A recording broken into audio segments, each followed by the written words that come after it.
Graça e paz, queridos. Hoje, 16º dia de oração de uma vida de dedicação, obediência e aprendizado na palavra de Deus. Será que o Senhor nos vê como pessoas orgulhosas?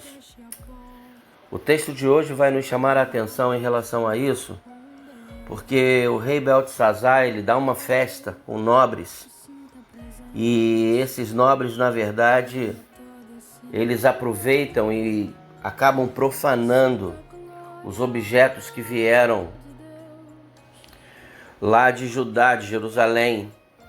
Eram taças, cálices, e eles acabam usando aquilo de uma forma leviana e não fazendo, na verdade, ou dando a sinceridade que deveria dar com as coisas, com os objetos que eram dedicados ao Senhor. Isso tudo, na verdade, acaba causando um reboliço naquele momento no reinado, porque ele manda chamar todos os seus sábios, ele manda chamar todos os seus astrólogos, pessoas inteligentes da época, e elas, na verdade, elas não conseguem decifrar o que estava escrito ali, porque não lhe era devido saber, até porque as coisas de Deus, só os filhos de Deus conseguem decifrar. E então é chamado Daniel para dar significado ao que aquela mão escreve na parede durante todo aquele banquete. E Daniel diz o seguinte, está lá em Daniel 5, né? Está lá em Daniel 5, diz assim: o rei foi o Nabucodonosor, o seu predecessor, que Deus o Altíssimo deu soberania, grandeza, glória e majestade, devido à alta posição que Deus lhe concedeu. Homem de todas as nações, povos, línguas tremiam diante dele e o temiam. A quem o rei queria matar, matava. A quem o rei queria poupar, poupava. A quem o rei queria promover, ele promovia. E a quem o rei queria humilhar, o rei humilhava. No entanto, quando seu coração se tornou arrogante e endurecido por causa do orgulho, ele foi deposto do seu trono real e despojado de sua glória. Foi expulso do meio dos homens e a sua mente ficou como de um animal. Passou a viver com jumentos selvagens e a comer capim como os bois. O seu corpo se molhava com o orvalho do céu, até reconhecer que o Deus Altíssimo dominava sobre todos os reinos dos homens e colocava no poder quem ele quer. Daniel 5, 18 a 21. Ao contrário, te exaltastes acima do Senhor dos céus. Mandastes trazer as taças do templo do Senhor, para que nela bebessem tu, os teus nobres, as tuas mulheres, tuas concubinas. Louvastes aos teus deuses de prata, de ouro, de bronze, de ferro, de madeira e de pedra, que não podem ver e nem ouvir, muito menos entender. Mas não glorificastes a Deus, que sustenta em suas mãos a tua vida e todos os teus caminhos. Daniel 5, 22 ao 23. Que experiência, né? No mínimo bizarra, não é verdade? Imagina a situação, todos numa festa se divertindo e bebendo, profanando os objetos do templo, celebrando com total liberdade, principalmente porque tinham a aprovação e a participação do rei Beltesazar, e de repente, enquanto eles estavam festejando, adorando seus deuses, Deus muda completamente o ambiente da festa, mostrando aos olhos de todos, dedo escrevendo na parede. Deus resolve se manifestar em meio a toda aquela celebração profana. Diz o texto que o rosto do rei ficou pálido, seus joelhos batiam um no outro enquanto o dedo escrevia. Imagino que deve ter ficado todos os convidados. Penso que o rei deve ter olhado 2 vezes e pensado que estava vendo coisas. Talvez pelo efeito da bebida, pudesse estar vendo alucinações. Mas então, seguro de que era algo sobrenatural, manda chamar os seus sábios, para que eles pudessem decifrar. Eles não poderiam decifrar.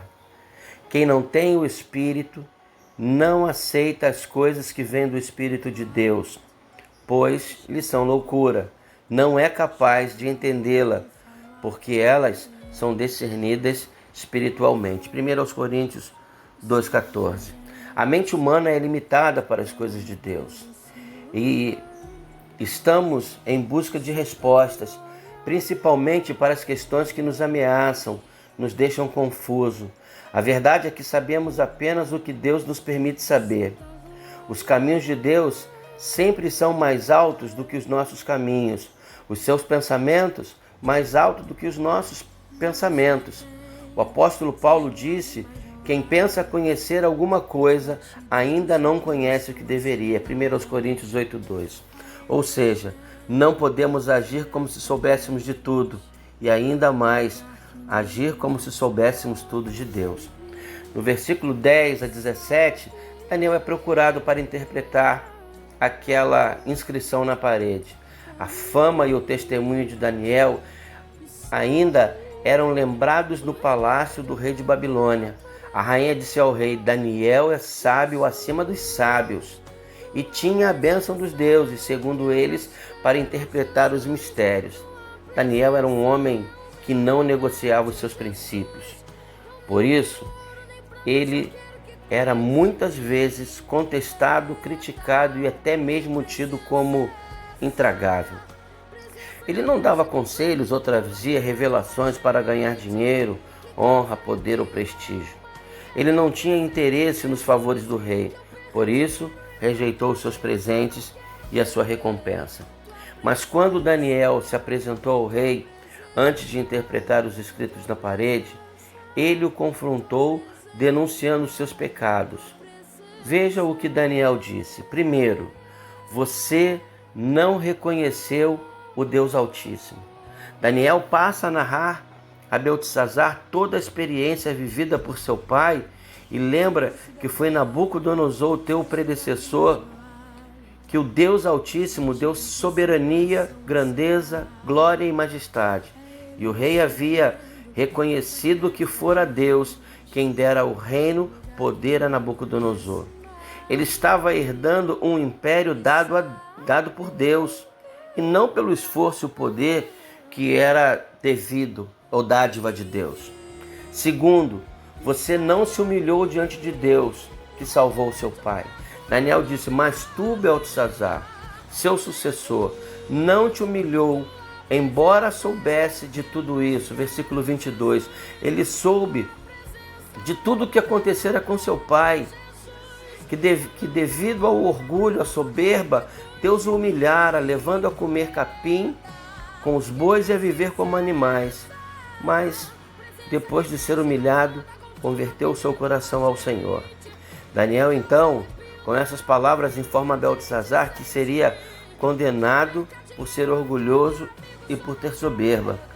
Ele reconheceu o conhecimento acerca do Deus Altíssimo, mas não usou.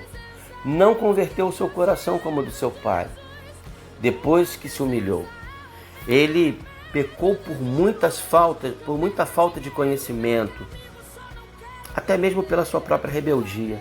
A história, assim, pode gerar nas pessoas o medo de Deus, mas, na verdade, eles deveriam gerar um grande desejo de mudarem as suas atitudes e a se submeterem ao Senhor e à sua vontade, porque ela é boa, perfeita e sempre será agradável. Ele ainda diz uma terceira coisa: você não glorificou a Deus. Beltesazar profanou as taças sagradas de Deus, celebrou e adorou a deuses, mesmo sabendo que as coisas eram de Deus. Preferiu adorar a si mesmo e aos deuses, mas não glorificou ao Senhor que sustenta em suas mãos toda a vida, todos os caminhos. Versículo 23. Ele não glorificou ao Deus que controla tudo, é soberano sobre todos, inclusive sobre Beltesazar e seu reino, por tudo que ele fez, conforme declarado o profeta. Beltesazar foi condenado por Deus, mas como a sua condenação é de morte, veremos na próxima reflexão. Por hoje eu convido você apenas a refletir em sua vida. O que Deus tem feito você enxergar em seu coração? Orgulho e soberba ou humildade e submissão?